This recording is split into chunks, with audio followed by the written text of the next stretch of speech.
दोस्तों नमस्कार, सभी का स्वागत है प्रवचन डिजिटल पर। मैं हूं आपके साथ विजय रावत। जैसे कि हमने आपसे वादा किया था कि हम 5:30 बजे आपके बीच लाइव होंगे। और जो ये पूरा प्रकरण चल रहा है आजकल यूके ट्रिपल एससी से रिलेटेड, जब से वीडियो और वीपीडीओ के रिजल्ट जब से जारी हुए हैं, तो क्या कुछ इसमें मामला है? जो सोशल मीडिया पे तमाम प्रकार की जो बातें चल रही है, कितनी उस पे सच्चाई है, कितनी उस पे सच्चाई नहीं है, इस तमाम आ, बातों पर आज हम लोग तर्कपूर्ण चर्चाएं करेंगे, क्योंकि चर्चा करनी बहुत जरूरी भी है, ताकि एक निष्कर्ष पर हम लोग निकाल सके इन सब चीजों पर, कि आखिर मार्केट में जो सब चीजें चल रही है, जो सोशल मीडिया के माध्यम से चल रही है, ग्राउंड में उसकी कितनी हकीकत है। तो हमारे साथ एस राजू जी हैं, जो अध्यक्ष हैं यूके ट्रिपल एस सी के। इसके साथ साथ बेरोजगार संघ से हमारे साथ बॉबी पंवार जी जुड़े हुए हैं। बॉबी भाई, बहुत स्वागत है आपका, और एस राजू जी आपका भी बहुत बहुत स्वागत है सर। सबसे पहले बहुत बहुत सबसे पहले धन्यवाद विजय। सबसे पहले मैं बॉबी पंवार आपके पास आऊंगा। आपने अभी रैली भी निकाली थी, सीमावास कूच भी किया था, और तमाम प्रकार के सवाल भी खड़े किए थे यूके ट्रिपल एस सी पर। तो आज हमारे साथ एस राजू जी भी मौजूद है। तो क्या कुछ आपके सवाल है? क्योंकि ये डिबेट हम इसलिए कर रहे हैं ताकि लोगों के बीच सच्चाई जा पाए, और ग्राउंड में क्या हो रहा है वो उन्हें सच्चाई का एक एक हमारे बीच ट्रांसपेरेंसी रहे। तो बॉबी भाई, क्यों आपको ऐसा लगा, जो आपने 3 सूत्रीय मांगों को लेकर मुख्यमंत्री आवास पे कूच किया था, उसमें 3 सूत्रीय मांग थी आपकी, तो आपको ऐसा क्यों लगा कि जो स्नातक परीक्षा जो पहला आपने जो आपने मांग रखी थी कि इसकी सीबीआई जांच कराई जाए, तो आपको ऐसा क्यों लगा है कि जो अभी वीडियो और वीपीडीओ का जो एग्जाम आए हैं, इसकी सीबीआई जांच करानी बहुत जरूरी? देखिए विजय भाई, पहले तो आपका धन्यवाद, प्रवचन का डिजिटल का धन्यवाद कि आपने इस अहम मुद्दे को अपने चैनल के माध्यम से उठाया। और यहाँ पर हमारे माननीय अध्यक्ष यूकेएसएससी एस राजू जी, मेरा आपको भी प्रणाम। और बहुत खुशी हुई कि आप बिल्कुल चैनल के माध्यम से आप युवाओं तक आज रूबरू होने के लिए यहाँ पर आए हैं कि युवाओं तक अपनी बात पहुंचाएं। हमें भी अच्छा लगा कि कम से कम जो युवाओं के मन में सवाल है, जो युवा हमसे कहते हैं, वो हम आपके सम्मुख रख सके। तो जो जहां तक जो 3 सूत्रीय मांगों की बात है और जहां तक इस परीक्षा की बात है, जो स्थानीय स्तरीय परीक्षा है, इसमें कहीं ना कहीं हमें जो है, हमें क्या पूरे प्रदेश भर में इस परीक्षा का जो रिजल्ट निकलने के बाद से जो माहौल बना है, और माहौल इसलिए बना है, मैं एक बात कहना चाहूंगा कि इसमें सबसे पहले तो एक नॉर्मलाइजेशन वाला जो पद्धति है वो अपनाई गई। इसमें ऐसा हो रखा है कि एक ही शिफ्ट में कई बच्चों के नंबर 5 नंबर बढ़े हैं, किसी के 10 से 15 नंबर भी बढ़ रखे हैं। यहाँ पर मैं आयोग के अध्यक्ष जी को कहना चाहूंगा कि जो नॉर्मलाइजेशन पद्धति है, इसमें मैं कहना चाहूंगा आपसे कि स्नातक स्तरीय परीक्षा जो क्वालिफाई वाले नंबर है वो तो आपने सार्वजनिक कर दिए हैं, परंतु लेकिन जो ये नंबर है जो घटे बढ़े हैं उसको आप सार्वजनिक कर रहे हैं कि कितने किसके बढ़े हैं, किसने किसके घटे हैं। इस पे भी बच्चे जो आरोप लगा रहे हैं, बेरोजगार आरोप लगा रहे हैं, वो नंबर सबके सामने सार्वजनिक होने चाहिए। भाई किसके नंबर कितने बढ़े हैं, किसके घटे हैं, ये होने चाहिए। आप वो ओटीपी के माध्यम से शो कर रहे हैं, पर ओटीपी जिसका है वो वही इसको ओटीपी डालकर शो कर सकते हैं। एक एक यहाँ पर करके जवाब सुनने लें। मारा कि दस एक से एक दस जी एक एक करके जवाब ले जी लेते जी हैं, जी ताकि हम सीक्वल वाइज हम चल पाए। सर, पहला इन्होंने कहा है बिल्कुल, कि जो सार्वजनिक किए नॉर्मलाइजेशन के जाएंगे लिए। जिन बच्चों के नंबर बढ़े हैं और घटे हैं, सर। ये तो सबको इंडिविजुअली भेजा गया है, लेकिन अगर वास्तव में चाहे तो पब्लिश करने में मेरा बिल्कुल कोई आपत्ति है नहीं। अब अगले हफ्ते में पब्लिश अगर सबको सार्वजनिक दिखना है पब्लिश करेंगे, दिक्कत नहीं है मुझे। और 10 नहीं से बड़ा बिल्कुल नहीं है। टॉप लेवल में छह पड़ा था, और जहां कटा हुआ था वहां लगभग 4 बड़ा था उसका। लोग अगर गलत अपने राव सर मार्ग गलत कैलकुलेट करें वो बात दूसरी। सर मैं आपके सामने ऐसे वो लेके आऊंगा कि जिसमें कई 9 से 10 नंबर, 11 नंबर तक बढ़े हुए हैं, ऐसे भी हम आपके सामने कैंडिडेट लाएंगे। अगर कैंडिडेट ये मांग कर रहे हैं कि पब्लिश ये नंबर पब्लिश होने दें, पब्लिश होने चाहिए, बिल्कुल पब्लिश इससे अब पूरा पारदर्शिता पब्लिश बनी कर देंगे, देख रहेगी। लीजिए आपने। पारदर्शिता बनी रहेगी, सबसे बड़ी बात यह है। पूरा पब्लिश कर देगा, फिर देखे फिर मेरे पास जिसको ले बिल्कुल आइएगा मेरे को। बिल्कुल सर, पब्लिश होना चाहिए। दूसरा, आप कह रहे हैं विशेषज्ञ, जो आयोग के विशेषज्ञ हैं हम तो सीधे आरोप लगा रहे हैं इसमें कि विशेषज्ञ की आड़ में क्या है, भ्रष्टाचार को बढ़ावा दिया जा रहा है। सीधी सी बात है, क्योंकि कई सर प्रश्न ऐसे हैं जो सही प्रश्न थे उनको हटा दिया गया है, जो गलत प्रश्न थे उनको सही, उनका उत्तर मतलब घुमा फिरा कर दूसरा दिया गया है। तो ये बहुत बड़ी यहाँ पर जो है बात खड़ी हो रही है। और ऐसे प्रश्न में आपको ऐसे कई प्रश्न ला दूंगा कि कौन से प्रश्न कब कहाँ पे डिलीट किए गए हैं। सर एक प्रश्न आता है जो 5 दिसंबर की फर्स्ट शिफ्ट का प्रश्न है कि ऊंचे बुग्याल क्षेत्र में रहने वाले चरागाहों को कहते हैं। सर इसमें आयोग, इसमें बकरवाल, पालसी और पाथच, ये उपयुक्त सभी भी दिया हुआ है इसमें आंसर। जबकि जो हमारी बुक्स हैं उसमें ये विंसर में जो है इसमें सारे जो उत्तर हैं वो सही है। बकरवाल भी कहते हैं, पाथच भी कहते हैं, पालसी भी कहते हैं। परंतु आयोग ने क्या है, जो पहले सही माना था उसके बाद अब क्या है, अंतिम उत्तर कुंजी में क्या है, इस प्रश्न को बी और सी दोनों को सही माना है, लेकिन इसमें जो उपयुक्त सभी होना चाहिए था जिसका साक्ष्य निर्भर विंसर पर मिलता है। सर ये विंसर वाला जो हमारे पास है, ये इस पे इसका उत्तर मिलता है। सर इस पे क्या कहेंगे सर आप, ये उत्तर है इसका? देखिए, जहां तक उत्तर है विशेषज्ञ का जो ओपिनियन है उसके बारे में बहुत विस्तृत बात करना इस तरह का एक मीटिंग में उचित। ये रामायण शुरू हो जाएगा तो चलेगा 10 घंटे कि कौन कौन क्वेश्चन में क्या करता था। और आप मुझसे पूछेंगे कि कौन सी कुछ आप करें विंसर ने ले लिया है, और मैं कहूंगा इस किताब से लिया गया था इसका, और वो फिर आप पूछेंगे कौन सा किताब में लिया गया था, कौन है वो विशेषज्ञ है, ये सब आप नहीं बताएंगे ना। किसी को हम बताते हैं कि हम कौन सी क्वेश्चन हल कर पाए इसका। हम तो ऑथेंटिक जो आप, चलो ठीक है सर, आप सुनिए, एक्सपर्ट है, आप ही लोगों को पढ़ाई करते हैं, आपके प्रोफेसर से, आपके लेक्चरर से, ऐसा नहीं हम लोग बाहर चंद्रमा से बुलाते हैं। नंबर 1। नंबर 2, विवाद तो बहुत चलता है ना, लेकिन जब आप बताएंगे ना, बहुत सारा केस ऐसा मिलेगा जहां मान लीजिए एक ही क्वेश्चन को 50 लोग अगर चैलेंज किए हैं, सब लोग एक नहीं करते हैं। 10 आदमी कहता है ये सही है, 10 आदमी कहता है बी सही है, 10 आदमी कहता है सी सही है। ऐसा नहीं कि इवन बच्चे का आपस में सब लोग कहते हैं एक ही सही है, ये गलत है, ऐसा नहीं। नंबर 2। नंबर 3, ये सबसे बड़ा एक जवाब आप ये मुझे सुन लीजिएगा। हम सब लोग कहते हैं कि गलत है। मुझे एक एग्जाम्पल दे दीजिएगा जहां हाईकोर्ट ने या किसी कोर्ट ने कह दिया है कि कमीशन का जो एक्सपर्ट का ओपिनियन है गलत। एक बताए मुझे, मतलब क्या है? बहुत सारा हम चैलेंज करते हैं, हम लोग 3 अभी तक डिलीट करते हैं, 10,000 क्वेश्चन बनाए हैं, लगभग 300 डिलीट गए हैं। एक भी क्वेश्चन में अभी तक किसी कोर्ट ने कहा नहीं कि आपका एक्सपर्ट ओपिनियन गलत। नहीं, गलत तो ठहराया जाएगा सर यहाँ पर, क्योंकि हर प्रश्न पत्र में डिलीट हो रहे हैं क्वेश्चन। तो ये आप कहते रहेंगे, मैं कह रहा हूँ आप एनसीईआरटी को मानते हैं, आप तो कहते रहेंगे आप एनसीईआरटी को मानते हैं। सर एनसीईआरटी पूरे देश में वैलिड है ना? एनसीईआरटी को सर इसमें मैं सवाल रख लेता हूँ बॉबी भाई, मैं सवाल रख लेता हूँ सर। जिनका कहने का मतलब ये है कि कई कोचिंग सेंटर हैं ऐसे, कई किताबें ऐसे जिसमें अलग अलग सवाल का अलग अलग आंसर है, कोचिंग सेंटर भी उस हिसाब से पढ़ाते हैं, लेकिन बच्चा कौन सा आंसर सही लिख के आए तो उसके लिए कंफ्यूज की बात है ना, क्योंकि आप उसका जिस किताब से उसने पढ़ा होगा उसने सही टिक मार के आया होगा, और अगर यूपी SSS उसको गलत कर देता है तो उसको लगेगा कि कहीं ना कहीं धांधली हुई है, तो बच्चा कौन सी किताब वगैरह पढ़े कि उस किताब को सही माने। प्रॉब्लम तो यही है, हर कोचिंग सेंटर जो है अपने अपने हिसाब से जवाब बताता है। इसलिए कि इवन जो जाने माने किताब है, जैसे विंसर को बात कर रहे हैं, विंसर का और भी 2 किताब बहुत प्रसिद्ध है, उसमें भी गलत निकल रही है। प्रॉब्लम है कि हमारा कोचिंग सेंटर सब, हर कोचिंग सेंटर अलग अलग से अपने हिसाब से पढ़ाता है। इसका सोल्यूशन क्या है? एक्सपर्ट हम जो जिसको बुलाते हैं वो इनका टीचर्स है, प्रोफेसर है, वो सभी रिसर्च करते हैं, बिकॉज सभी बच्चे बताते हैं ये सही है गलत है, पूरा छानबीन करते हैं, इसका बाद जो सही है वो निकालते हैं। और मैंने कहा तो अंग्रेजी में बोल देना, proof of the pudding is in eating. अभी तक एक भी केस में किसी कोर्ट ने कहा नहीं है आपके एक्सपर्ट ओपिनियन गलत है, इसको फिर दो।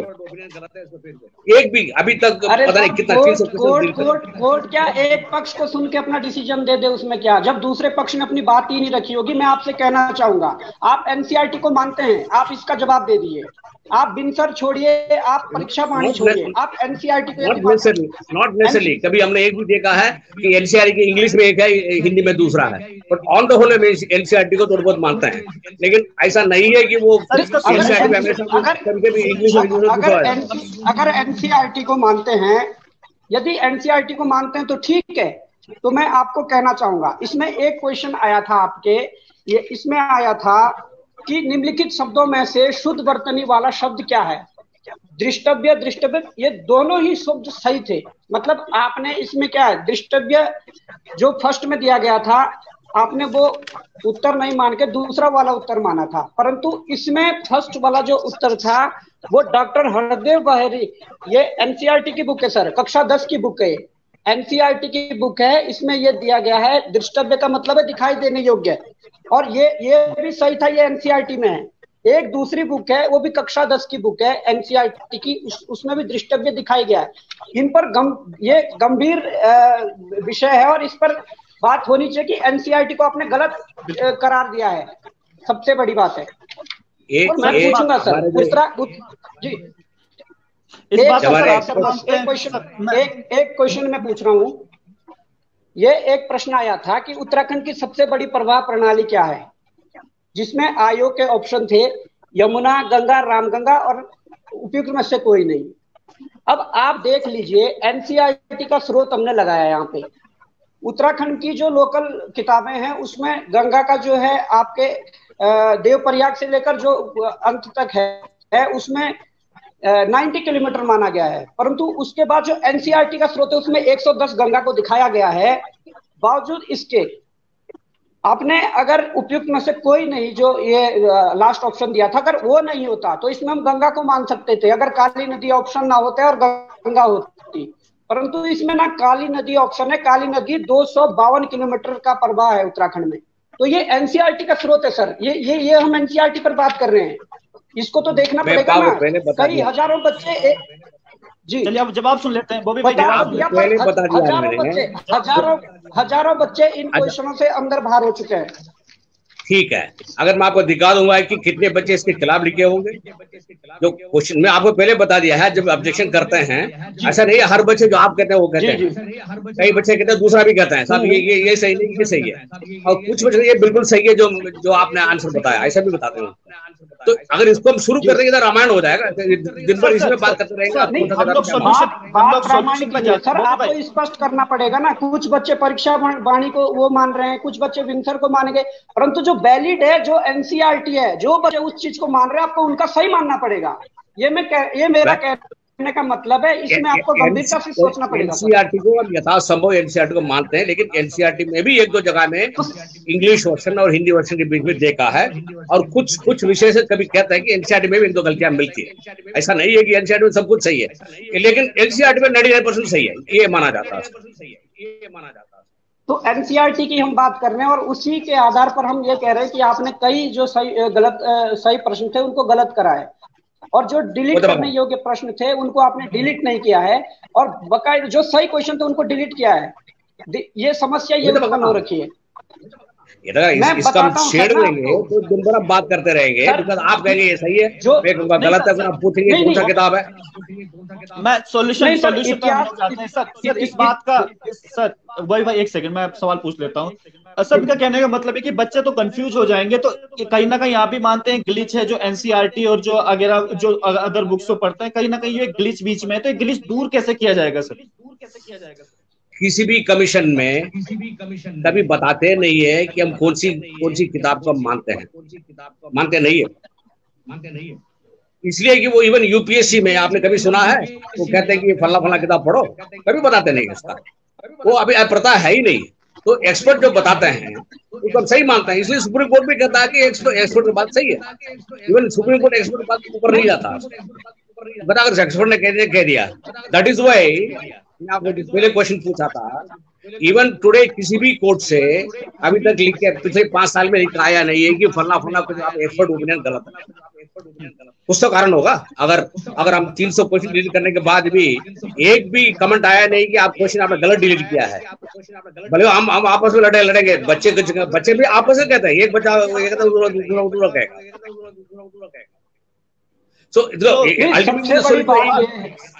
सवाल ये भी खड़ा होता है सर, क्योंकि जो एग्जाम बनाते हैं, क्योंकि वो भी तो एक्सपर्ट होते हैं, उसके बाद डिलीट ऐसी नौबत क्यों आती है कि डिलीट करने पड़ जाते हैं क्वेश्चन।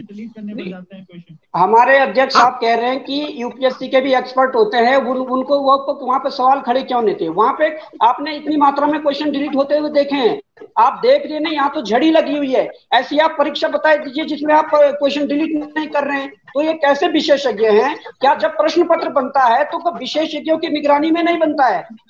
क्या उनके मार्गदर्शन में नहीं बनता है? ये आप बाद में आप डिलीट करके नहीं सर, ये तो होना चाहिए ना, ये तो बाद में डिलीट करने पर तो आप दे दीजिए हर परीक्षा में। आप वन दरोगा का देखिए, वन दरोगा का देखिए। चलिए जी, वन दरोगा बाद में आ जाएंगे, पहले मैं आपको बता दिया पूरा दुनिया में एक बात वो भी भाई सुन लीजिए पूरा भारत में 100 क्वेश्चन में 5 क्वेश्चन डिलीट है नेशनल लॉ में। हर परीक्षा में क्वेश्चन डिलीट होते हैं। एक बार कोर्ट ने हमसे पूछा भी है, हम कोर्ट को अपने चार्ट दिया है, मैं आपको भी दिखा सकता हूँ कि पूरी भारत में एवरेज आता है कि 100 क्वेश्चन में 5 क्वेश्चन डिलीट किया जाता है, लेकिन ठीक है यूपीएससी केवल 3 ही डिलीट करता है अभी तक। मतलब हमारा स्टैंडर्ड तो बेटर देन नेशनल स्टैंडर्ड है, लेकिन आप लोग यहाँ के देख रहे हैं, आप बाहर नहीं देख रहे हैं, आपको आइडिया नहीं है। नहीं, बहुत बढ़िया सर, आप ये बात कर रहे हैं कि 3% या 5% डिलीट करते हैं। आप वन दरोगा की बात कर लीजिए, 1800 में से 332 क्वेश्चन डिलीट किए तो कितने परसेंट बैठा ये? आप ये भी बात करिए ना। और मैं एक बात बताना चाहूंगा, इसी स्थानीय स्तरीय परीक्षा, नहीं विजय भाई एक बात, सवाल एक जवाब जी सर जो कह रहे हैं कि वन दरोगा में 332 क्वेश्चन क्यों डिलीट हो गए, जब आप कहते हैं कि 3 से 4%। वन दरोगा में सिचुएशन डिफरेंट है, इस तरह का नहीं है कि साहब ये किताब लेगा वो किताब लगे, ये किताब, ऐसा नहीं है। वन दरोगा बात सिंपल है, आउट ऑफ सिलेबस दे दिया है।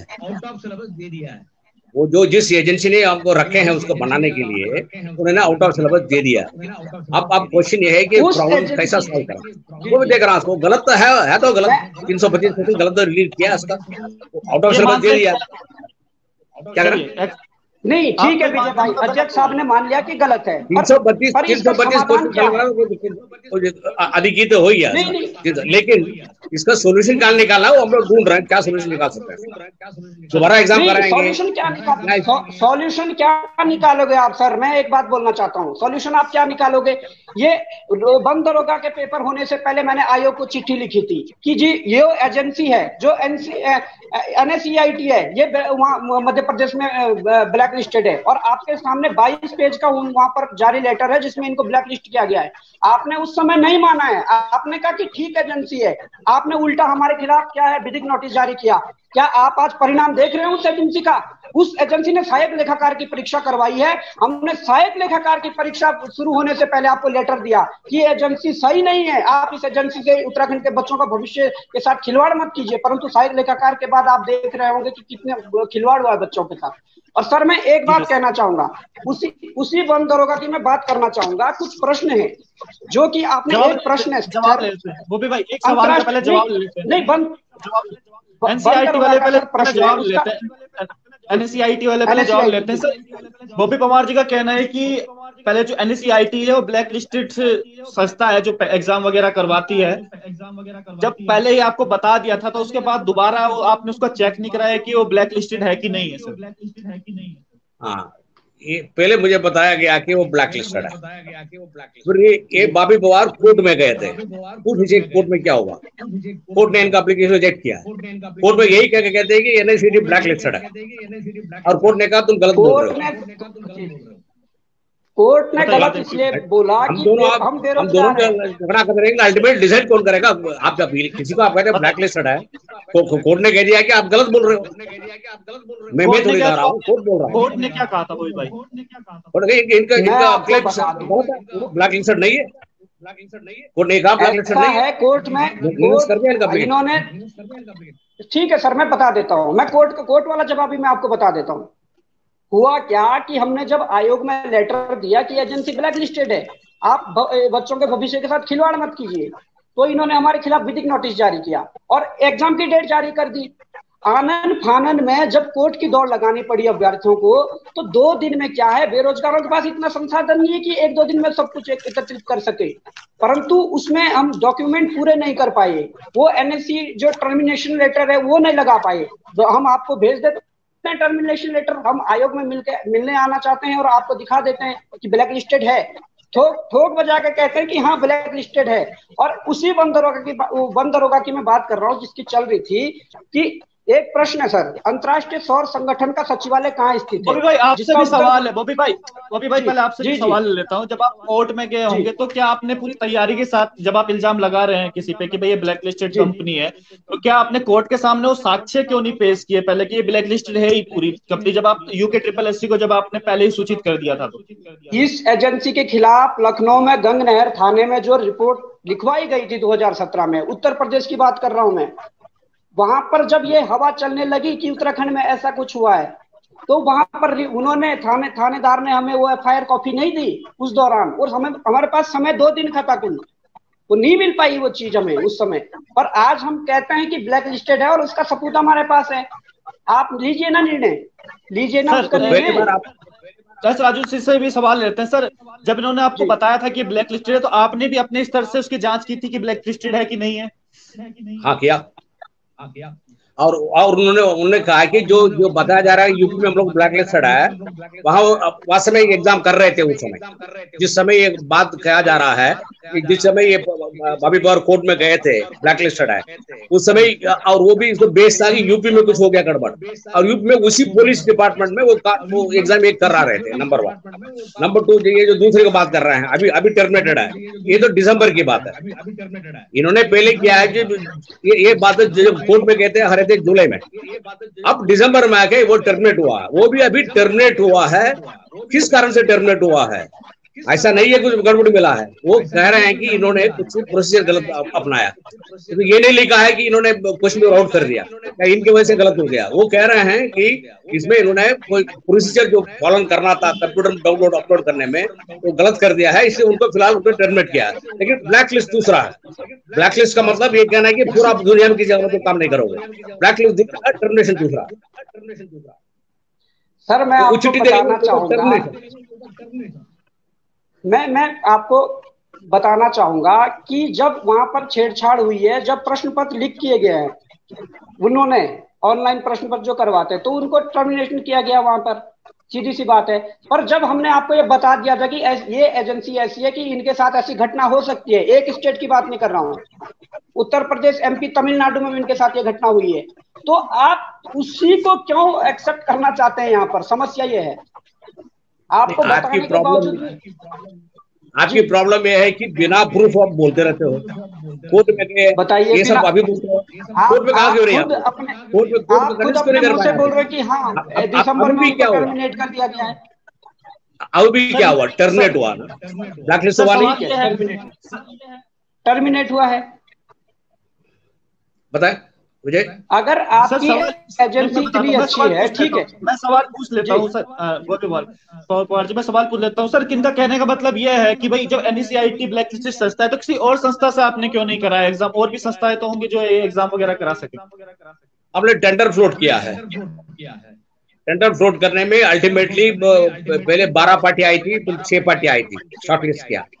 6 पार्टी में 2 पार्टी कोर्ट गया, NSCT और TCS, और TCS का रेट अधिक था, उसका हमने खोला नहीं है इसका, तो NSCT सबसे कम रेट में था, तो हमने टेंडर ओपन टेंडर में गए। ऐसा नहीं है कि हमने NSCT सीधा बोला लिया। वैसे अभी भी मैं सोच रहा हूँ, अभी मैं पूरा उनको खबर ले रहा है कि भाई जब तुम्हारा टर्मिनेट हुआ है, कैसा हुआ है, क्या कारण है।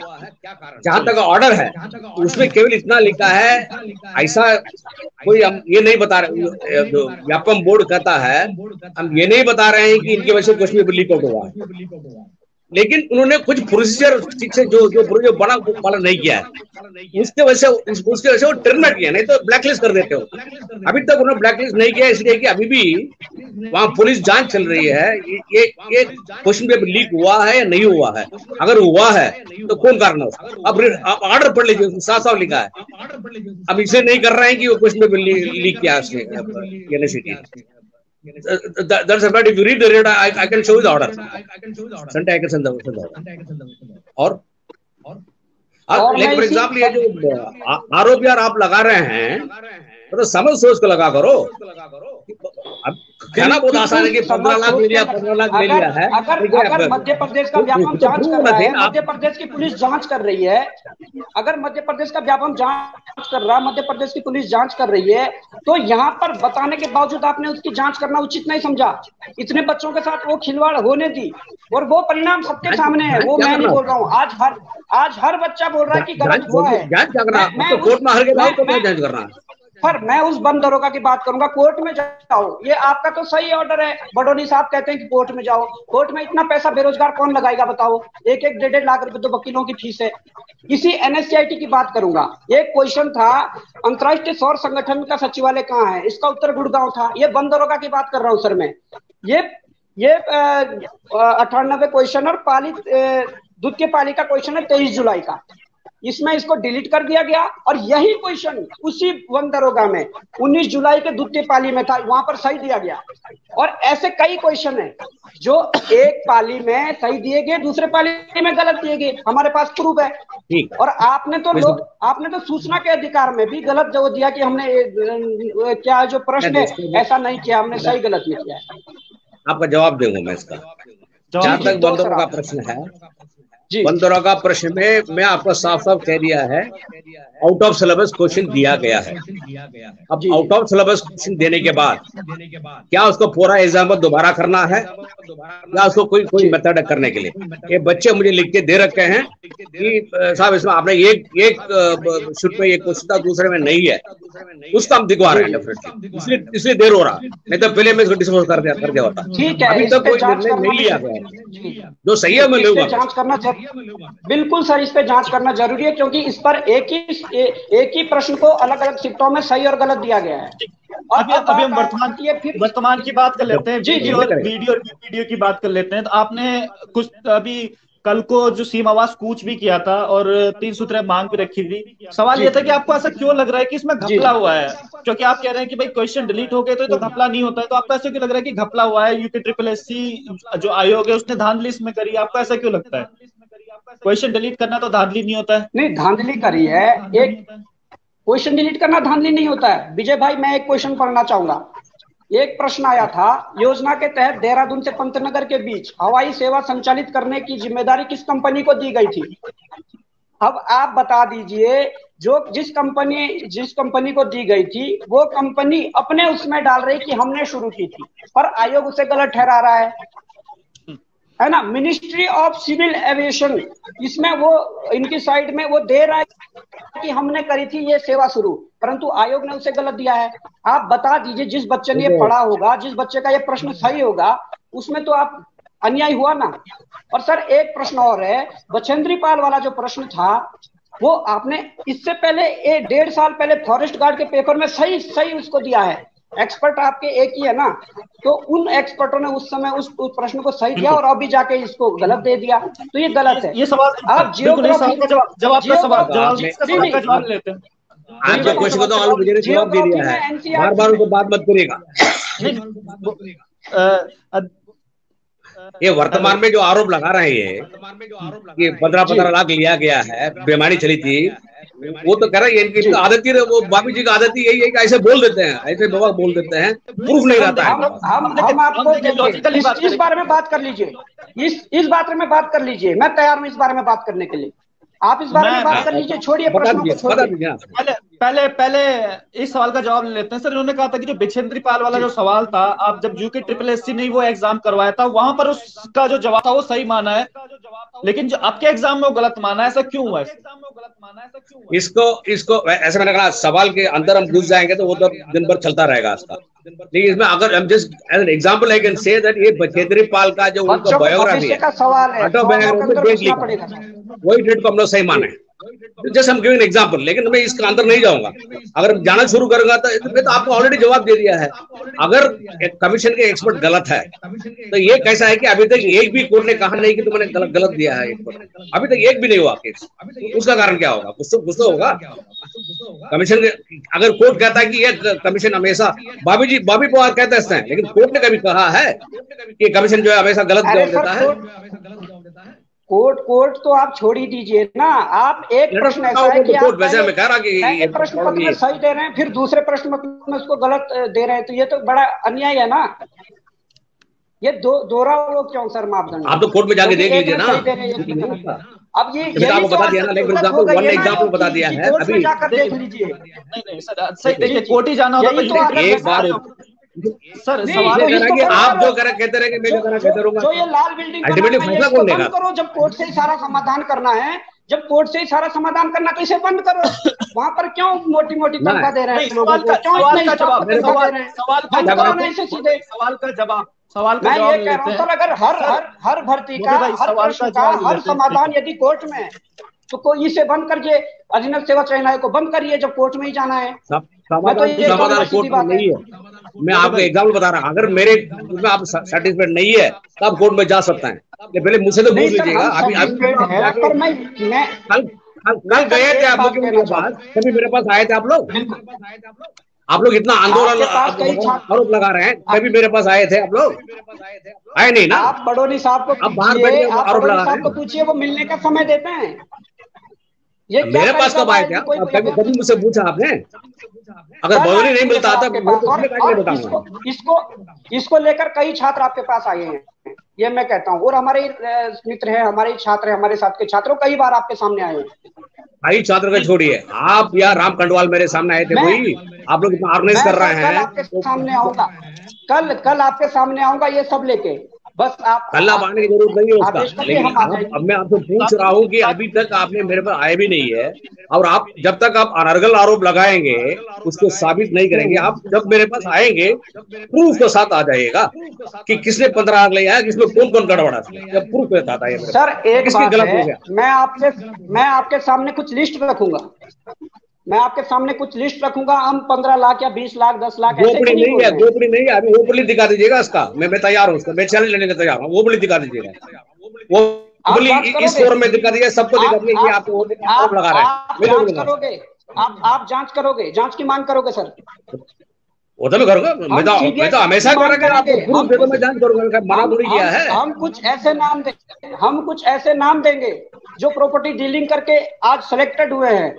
हम कुछ ऐसे नाम देंगे जो ठेकेदारी करके सिलेक्टेड हुए हैं। हम कुछ अभी ऐसे तक नाम देंगे भाई, जो मेरा सवाल आपसे पार्टियों के जिला बन के सिलेक्टेड हुए हैं। भाई जी, मेरा सवाल आपसे ही है। आप कह रहे हैं कि कुछ ऐसे नाम देंगे, आपने मुख्यमंत्री आवास कूच किया, क्या आपने अभी तक नाम दिया है यूके ट्रिपल एससी को वाले?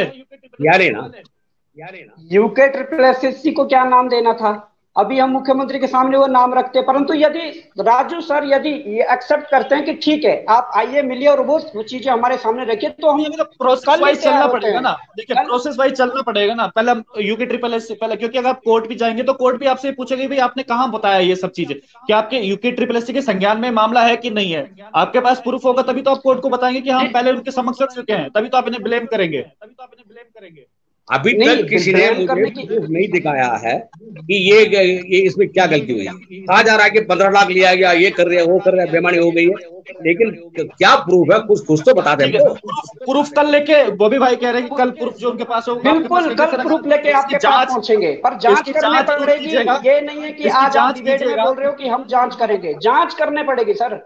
बाय रिटर्न आप दीजिएगा। यहाँ तक कह रहे हैं जांच तो हम तो शुरू से मैं कह रहा हूँ, जांच करूंगा हम लोग, बाय रिटर्न बिल्कुल शुरू से।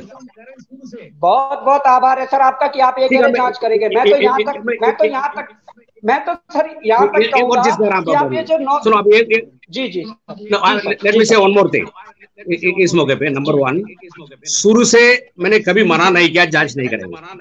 मैं बिल्कुल सभी जांच के लिए तैयार हूँ, बशर्ते मुझे आप प्रूफ दिखा रहे हैं। नंबर 1। नंबर 2, ठीक है, मैं ये कर दिया, आप इस तरह डेंजरस गेम खेल रहे हो, जांच के लिए बात कर रहे हो, ठीक है जी। मेरा जो आप लोग तो गैर जिम्मेदारी भाषण दे रहे हैं कि ये हो गया, वो हो गया, बेईमानी हो गया। ये कुछ जिम्मेदार लोगों ने मुझे कहा है कि साहब ये ऐसा व्यापक गड़बड़ी नहीं हुई इसमें, लेकिन कुछ ब्लैक शिप हो सकते हैं, आप देख लीजिएगा। मैंने कहा ठीक है, अगर आप कह रहे हैं मुझसे कोई आज कोई कुछ गोपनीय लोग ना मुझे मिलके गए हैं जो सही जो सोचते हैं लोग, जो वास्तव में सोचते हैं वो लोग। वो आगे कैसा मुझे लग रहा है कि इसमें ऐसा व्यापक गड़बड़ नहीं हुई है, लेकिन कुछ लोग हो सकता है, एक दो लोग जो हो जो इसमें जो गलत आए होंगे। मैंने कहा ठीक है भाई, मैं फोरम में स्वयं बैठ गया, मैं देख लूंगा, लेकिन किसी भी वजह से मैं इसको डीबी को डिले नहीं करूंगा। मैं आपका कारण बताऊंगा क्यों। अगर मान लो इसमें हम जांच में बढ़ गए हैं, अगर हमारे इसमें कोई गलत लोग हैं उसको हम निकालने के लिए मैं तैयार हूं, उसको जांच करके, लेकिन पूरा भर्ती को कैंसिल करना या जांच में बैठा के 1 साल बैठना ठीक नहीं है। इसलिए आप मान लीजिए आज ग्रेजुएट का जांच बैठा दें। जी सर, उनका भी मांग नहीं है सर, इनकी भी मांग नहीं है कि कैंसिल की मांग ही नहीं कर रहे सर।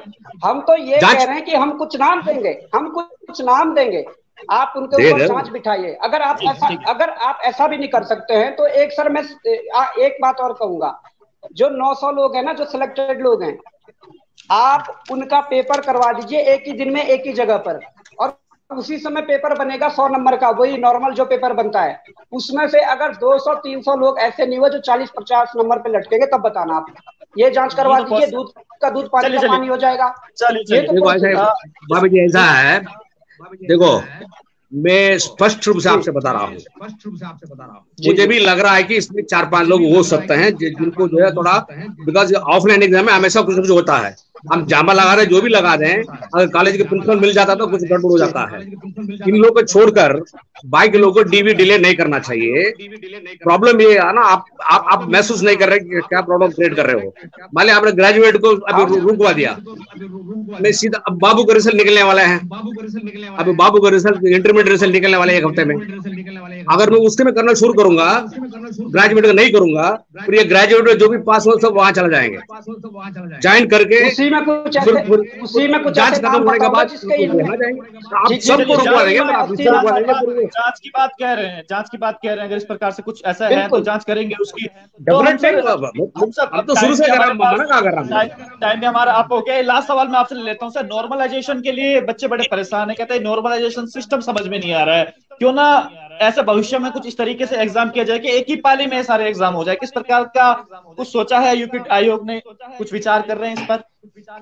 देखो नंबर 1 में ये कहता था उसको, जहां तक मान लिया नॉर्मलाइजेशन है, उसके पहले मैं एक चीज कहना चाह रहा हूँ, क्योंकि भाभी उसमें है। देखो ऐसा है, अनर्गल आरोप जब लगा देंगे तो आपके साथ बच्चे भी हैं, सबको मेरे पास बहुत सारा बच्चे के खबर आ गया है कि साहब हमारा मेंटल प्रेशर में है कि हम लोग इतना मेहनत करके पास करने के बाद भी हमको बेईमान कहा जा रहा है। तो अगर मान लीजिए वो लोग आपके खिलाफ एक्शन लेंगे या किसी खिलाफ एक्शन लेंगे, या सिमिलरली आपके साथ बच्चे घूम रहे हैं बेमतलब, उनके खिलाफ कार्रवाई करेंगे तो गंभीर होता है। Even commission can also take an action. मैं आपको वार्न कर रहा हूँ, पूरा संभाल के बोलिएगा, बहुत मत बोलिएगा, संभाल के बोलिए, जो बोला सच बोलिएगा, सही बोलिएगा, बैलेंस बोलिएगा, लेकिन विदाउट बैलेंस मत बोलिएगा। नंबर 1 नॉर्मलाइजेशन में मेरा एक 153 एक संवाद है, उसमें पूरा एक्सप्लेन कर रखा नॉर्मलाइजेशन कैसा होता है। जैसे लोग हमेशा कहते हैं कि साहब आपको कैसा मालूम है क्वेश्चन में इजी है डिफिकल्ट है, वो डेटा बताता है आपको, मैं नहीं बताता हूँ। मैं नहीं बैठ के डिसाइड नहीं करता हूँ कि ये टफ पेपर है, ये इजी पेपर है, वो डेटा बताता है हमको, जो बच्चे जो भी आते हैं उसका। 153 संवाद में पूरा लिख रखा हूँ कि नॉर्मलाइजेशन मतलब क्या है, उसका फॉर्मूला क्या है, कैसा कैलकुलेट किया जाता है, और यहाँ तक मैं ये भी कर रखा हूँ कि पिछले 6 एग्जाम में नॉर्मलाइजेशन में क्या हुआ है और कितना मार्क में फर्क पड़ा, ये सब लिख रखा हूँ। तो ये कहना गलत है कि वो किसी को नहीं मालूम है। नंबर 1। नंबर 2, हमारे बच्चे जो है हर जगह में एग्जाम लिख रहे हैं, RRB एग्जाम लिख रहे हैं, NTPC एग्जाम लिख रहे हैं, इसका बैंक एग्जाम लिख रहे हैं, SSC एग्जाम लिख रहे हैं। क्या उनको नहीं मालूम है कि नॉर्मलाइजेशन क्या होता है? इसके बावजूद मैंने ये संवाद में पूरा एक्सप्लेन कर रखा हूँ कि नॉर्मलाइजेशन मतलब क्या होता है। और ये पूरा भारत में कम से कम including Madhya Pradesh, Uttar Pradesh, Delhi, SSC, IIM, even IIM CAT है, तो सबसे महत्वपूर्ण एग्जाम है, वहां भी हमारा फॉलोअप बोला कर। तो इसे कहना करते, अगर मैं चाहता हूँ दोबारा बताऊंगा, संवाद नंबर 153 तो पूरा एक्सप्लेन कर रखा हूँ कि नॉर्मलाइजेशन क्या होता है। जी वो भी अगर चाहते हैं मैं डेटा भी दे सकता हूं। अरे सर, इस डेटा की जरूरत ही नहीं पड़ेगी, इस नॉर्मलाइजेशन की जरूरत ही नहीं है। अभी 15 दिन पहले लोक सेवा आयोग ने 2,58,000 बच्चों का पेपर एक शिफ्ट में करवाया है। और सर मैं आपकी जानकारी के लिए बता दूं, 2016-17 की रिपोर्ट के अनुसार उत्तराखंड में 23,000 से अधिक junior high school, intermediate college और पीजी कॉलेज वगैरह, ये डिग्री कॉलेज है। तो आप तो यहाँ 5,10,000 बच्चों का पेपर, 5 लाख या 10 लाख बच्चों का पेपर करवा सकते हैं। करिए ना, क्योंकि लोक सेवा आयोग करवा रहा है 2,58,000 सवाल यही उठ रहा है कि अब लोक सेवा आयोग करा सकता है नॉर्मलाइजेशन प्रक्रिया सब समाप्त होनी चाहिए। हम ये चाहते हैं, ये एक सवाल में पेपर हो, हम ये चाहते हैं, ये जड़ खत्म होनी चाहिए। जवाब ले लेते हैं। जब लोक सेवा आयोग इतना एग्जाम करा सकता है, 2,58,000 बच्चों का भी एग्जाम करवाया था, तो यूपी ट्रिपल एससी क्यों नहीं करवा सकता? ये इस मामले में मैं ऑलरेडी कह चुका हूँ कि हम लोग डेफिनेटली कोशिश करेंगे एक शिफ्ट में करने के लिए। यथा संभव करना चाहिए वन शिफ्ट में। कोशिश नहीं सर, यहाँ से प्रार्थना भी है हमारी, ये प्रार्थना भी है कि सभी बच्चों, देखिए यूकेपीएससी को एग्जाम लेना उचित नहीं है। बिकॉज लाइक फॉर एग्जाम्पल, अगर एग्जाम ही कराना है, आप स्कूल पे क्यों बात कर रहे हो? हमारा अलवानी स्टेडियम में 20,000 लोगों को कुर्सी लगा दो, एग्जाम करा दो। बिल्कुल, आप बनाइए व्यवस्था ऐसी बनाइए। आर्गुमेंट ही करना है तो मैं तो प्रॉब्लम है कि एग्जाम पर एक शिफ्ट में एग्जाम हो, ये नॉर्मलाइजेशन की जो पद्धति है। आपने तो कहा कि 3 से 4 नंबर बढ़े हैं, इसमें हम ऐसे आपके पास लेके आएंगे जिनके 9 से 10 नंबर भी बढ़े हैं, हम लेके आएंगे। हम निराधार बात नहीं कर रहे हैं, हम आधार की बात कर रहे हैं, हम सबूतों की बात कर रहे हैं। हम ऐसे लोग ले आएंगे। उन्होंने कह दिया कि आप लेके आइएगा। चलिए सर, टाइम भी पूरा हो गया सर, टाइम भी पूरा हो गया है। बहुत बहुत धन्यवाद सर। मुझे लगता है लगभग सारी बातें आई गई होंगी जो कई लोगों को कंफ्यूजन था कि क्या। मैं एक ही चीज कहना चाह रहा था इसका कि हम जब हम एग्जाम करते हैं, हम इतना केयरफुली करते हैं कि सेंटर को चुनते हैं कि कोई गड़बड़ ना हो जाए। इसलिए आप देख रहे होंगे पिछले 5 साल में एक भी एग्जाम हमारा, एक भी पेपर लीक नहीं हुआ। यूपी में देख लीजिए 17 लीक हुआ पेपर। यूपी में देखा आपने 17 लीक हुआ है, लेकिन हमारा एक भी पिछले 7 साल में लीक नहीं हुआ। उसका कारण यही, हम लोग बहुत केयरफुली चुनते हैं। एग्जाम कराना तो किसी जगह में करते हैं। अरे पेपर ही लीक हुआ है, हम लेके आएंगे आपके सामने। पेपर ही लीक हुआ है, पहले दिन पेपर लीक हुआ है, पेपर पढ़वाया गया है, वो लेके आएंगे, हम लेके आएंगे। मैंने बता दिया, हम लेके आएंगे। पर सर एक प्रश्न मैं पूछना चाहूंगा सर, ये छोड़ो, एक प्रश्न सर पूछना चाहूंगा कि एलटी का जो मामला पड़ा हुआ है अभी, एलटी का जो कोर्ट में पड़ा हुआ है मामला, उसमें कोर्ट ने आयोग को 14 दिन का टाइम दिया था कि आप इस पर जवाब दीजिए, जो प्रश्नों को लेकर उलझा हुआ मामला है। परंतु आज 3-4 माह हो गए, उस पर अब आयोग अपनी तरफ से कोई एफर्ट नहीं लगा रहा कि मामले को जल्दी से सुलझाया जा सके। ये भी सर एक बड़ा प्रश्न है यहाँ पर, बच्चों के वो काफी वो आते हैं। एग्जाम लगभग उसका जवाब 1 महीने पहले दे दिया गया है। मुझे नहीं मालूम है किस लिए डिले हुआ है, वो तो मुझे बदौनी जी से पूछना पड़ेगा। लेकिन मुझे बदौनी ने कहा कि 1 महीने पहले कर दिया, जवाब दे दिया गया। अभी कोर्ट में डेट लगना है उसका। इनफैक्ट 2 बार ऑलरेडी लगा हुआ था, डेट टल गया था। मेरे पास बच्चे आए भी थे। उम्मीद है कि बिल्कुल उम्मीद है सर आप जल्दी लगाएंगे। पर एक यूपीसीएल पिटकुल का हुआ था सर, उसमें भी जो टॉपर के 2 लड़के हैं, करण मेहरा और कुलदीप मेहरा, इनको सर आपने वहां पर मतलब डीबी के लिए नहीं बुलाया, क्या है सर अभी? और बाकी की डीबी हो चुकी है 3-4 मार्च को, परंतु ये टॉपर जो है जिनके 81.50 नंबर है, एक के तो पिताजी सदमे में आकर मौत हो रखी है, ऐसा मेरे को मतलब वहां से इंफॉर्मेशन दी गई है कि इन बच्चों को क्यों वहां पर मतलब वो नहीं किया गया। यूपीसीएल पिटकुल का मामला है सर, ये जो 2 बच्चे प्रॉब्लम है ना, प्रॉब्लम है ना, उनके पिता आके आपसे रोए थे। मेरे पास अगर वो तो पहले हो गया था, मेरे पास वो बच्चे ऑलरेडी आ चुके हैं। 10-15 दिन पहले जब मैं मद्रास गया था, वापस आया था, तो बच्चे आए थे, उनका नाम तो अभी निकल गया है, आ जाएगा नाम उनका, कोई दिक्कत नहीं है। सर सॉल्यूशन आप निकाल दीजिए, बड़े परेशान है बच्चे, आपसे रिक्वेस्ट है।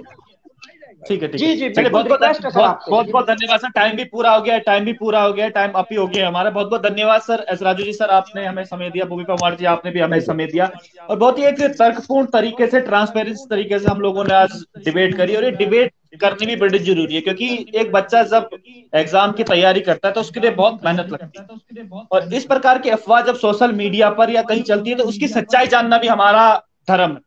तो बहुत बहुत धन्यवाद सर, आपने हमें समय दिया, और बॉबी पवार जी आपने भी हमें समय दिया। तो आज के लिए इतना ही। आप देख रहे थे आपका अपना प्रवचन डिजिटल। Thank you.